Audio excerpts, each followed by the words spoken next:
ಹೆಸರು ಪ್ರಾಣಿಗಳ ಅ ಆ ಇ ಈ. ಒಂದು ದಿನ ಕಾಡಿನಲ್ಲಿದ್ದ ಎಲ್ಲಾ ಪ್ರಾಣಿ ಪಕ್ಷಿಗಳು ಸಭೆ ಸೇರಿ ಓದು ಬರಹ ಕಲಿಯಬೇಕೆಂದು ತೀರ್ಮಾನಿಸಿದವು. ಸಭೆಯ ತೀರ್ಮಾನದಂತೆ ಎಲ್ಲಾ ಪ್ರಾಣಿ ಪಕ್ಷಿಗಳು ಕಾಡಿನ ಸಮೀಪವಿದ್ದ ಕಾಡಾಪುರದ ಶಾಲೆಯಲ್ಲಿಯೇ ತಾವು ಓದು ಬರಹ ಕಲಿಯಬೇಕೆಂದು ನಿರ್ಧರಿಸಿದವು. ಒಂದು ದಿನ ಮುಂಜಾನೆ ಶಾಲೆಯ ಕಡೆ ನಡೆದುಕೊಂಡು ಹೊರಟವು. ಕಾಡಾಪುರಕ್ಕೆ ಪ್ರಾಣಿಗಳು ಬರುತ್ತಿದ್ದಂತೆ ಊರ ಜನರು ಪ್ರಾಣಿಗಳು ತಮ್ಮನ್ನು ಹಿಂಸಿಸಲು ಬರುತ್ತಿವೆ ಎಂದು ತಿಳಿದು ಅವನ್ನು ಬೆದರಿಸಿ ಹಿಂತಿರುಗಿಸಲು ಕೋಲು, ದೊಣ್ಣೆ, ಕೋವಿ, ಕತ್ತಿಯನ್ನು ಸಿದ್ಧಪಡಿಸಿಕೊಂಡು ಊರಿನ ಮುಂಭಾಗದಲ್ಲಿ ನಿಂತರು. ನರಿಯು ಮುಂದೆ ನಡೆಯಬಹುದಾದ ಸಂದರ್ಭವನ್ನು ವನರಾಜ ಸಿಂಹದ ಬಳಿ ಹೇಳಿತು. ಸಿಂಹವು ದೂರದಲ್ಲಿಯೇ ನಿಂತು, ಜನರೇ, ನಮ್ಮನ್ನು ಅರ್ಥ ಮಾಡಿಕೊಳ್ಳಿ, ನಾವು ನಿಮ್ಮ ಮೇಲೆ ದಾಳಿ ಮಾಡಲು ಬಂದಿಲ್ಲ. ನಿಮ್ಮ ಊರಿನ ಶಾಲೆಯಲ್ಲಿ ನಿಮ್ಮ ಮಕ್ಕಳೊಂದಿಗೆ ನಾವು ಶಾಲೆಯಲ್ಲಿ ಸೇರಿ ಓದು ಬರಹ ಕಲಿಯಬೇಕೆಂಬ ಹಂಬಲದಿಂದ ಬಂದಿದ್ದೇವೆ ಎಂದಿತು. ವನರಾಜನ ಮಾತಿಗೆ ಊರಿನ ಹಿರಿಯರು ಒಪ್ಪಿಕೊಂಡರು. ಪ್ರಾಣಿಗಳು ಶಾಲೆಯಲ್ಲಿ ಕಲಿಯಲು ಅವಕಾಶ ಮಾಡಿಕೊಟ್ಟರು. ಕಾಡಾಪುರ ಶಾಲೆಯ ಬಳಿ ಎಲ್ಲಾ ಪ್ರಾಣಿ ಪಕ್ಷಿಗಳು ಬರುತ್ತಿದ್ದಂತೆ ಗುರುಗಳು ಮತ್ತು ಮಕ್ಕಳ ಸಂತೋಷ ಮುಗಿಲು ಮುಟ್ಟಿತು. ಗುರುಗಳು ಹುಲಿ, ಸಿಂಹ, ಜಿಂಕೆ, ಚಿರತೆ, ನರಿ, ಕರಡಿ, ಆನೆ, ತೋಳ, ಕೋಗಿಲೆ, ಕಾಡುಕೋಳಿ ಹೀಗೆ ಎಲ್ಲಕ್ಕೂ ಸ್ಲೇಟು ಬಳಪ ಕೊಟ್ಟರು. ಅಕ್ಷರಮಾಲೆಯ ಪಾಠ ಶುರು ಮಾಡಿದರು.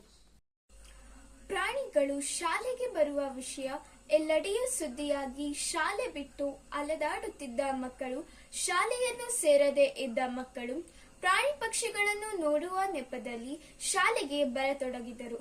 ಇದರಿಂದ ಶಾಲೆಯ ಹಾಜರಾತಿ ಹೆಚ್ಚಾಗಿತ್ತು. ಪ್ರಾಣಿಗಳಿಗೆ ಮನುಷ್ಯನ ಭಾಷೆ ಪ್ರಾರಂಭದಲ್ಲಿ ಕಷ್ಟವಾದರೂ ಕಲಿಯಬೇಕೆಂಬ ಹಂಬಲ, ಹಸಿವು ಪ್ರಾಣಿಗಳು ಮಾತನಾಡುವಂತೆ ಮಾಡಿತು. ಶಾಲೆ ಮುಗಿಯುತ್ತಾ ಬಂತು. ಪ್ರಾಣಿಗಳಿಗೆ ಬೀಳ್ಕೊಡುಗೆ ಸಮಾರಂಭ ಏರ್ಪಟ್ಟು ಪ್ರಾಣಿ ಪಕ್ಷಿಗಳಿಂದ ವನ್ಯ ಪ್ರಾಣಿಗಳ ರಕ್ಷಣೆ ನಮ್ಮೆಲ್ಲರ ಹೊಣೆ ಎಂಬ ನಾಟಕವೂ ನಡೆಯಿತು. ಸಮಾರೋಪದ ನಿಮಿತ್ತ ವೇದಿಕೆಯ ಮೇಲೆ ಸಿಂಹವು ಬಂದು ಮಾತನಾಡಿತು. ನಾವು ಮಾತಾಡುತ್ತೇವೆ, ನಿಮ್ಮ ಭಾಷೆ ನಮಗೂ ಅರ್ಥ ಆಗುತ್ತದೆ. ಆದರೆ ನೀವು ನಮ್ಮ ಭಾಷೆಯನ್ನು, ನಮ್ಮ ಕಷ್ಟ ಸುಖಗಳನ್ನು ಅರ್ಥ ಮಾಡಿಕೊಳ್ಳಬೇಕು ಅಷ್ಟೇ. ಪ್ರತಿಯೊಂದು ಜೀವಿಗೂ ಆಹಾರ, ನೀರು, ಗಾಳಿ ಎಷ್ಟು ಅವಶ್ಯವೋ ಅದೇ ರೀತಿ ಶಿಕ್ಷಣ, ಆರೋಗ್ಯ, ವಸತಿ ಮುಖ್ಯ.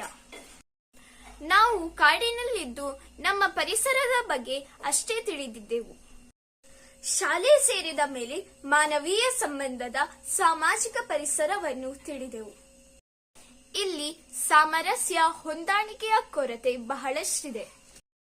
ಹೊಂದಾಣಿಕೆ ಜೀವಿಗಳಿಗೆ ಬಹಳ ಮುಖ್ಯ ಎಂದು ಹೇಳಿತು.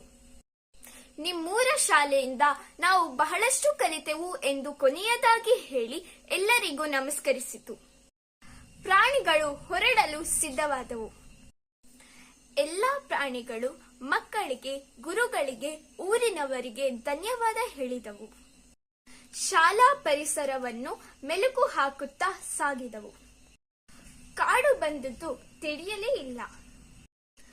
ಕಾಡಿನಲ್ಲೊಂದು ಶಾಲೆಯನ್ನು ತೆರೆಯುವ ಯೋಚನೆ ಅವರಿಗೂ ಬಂತು.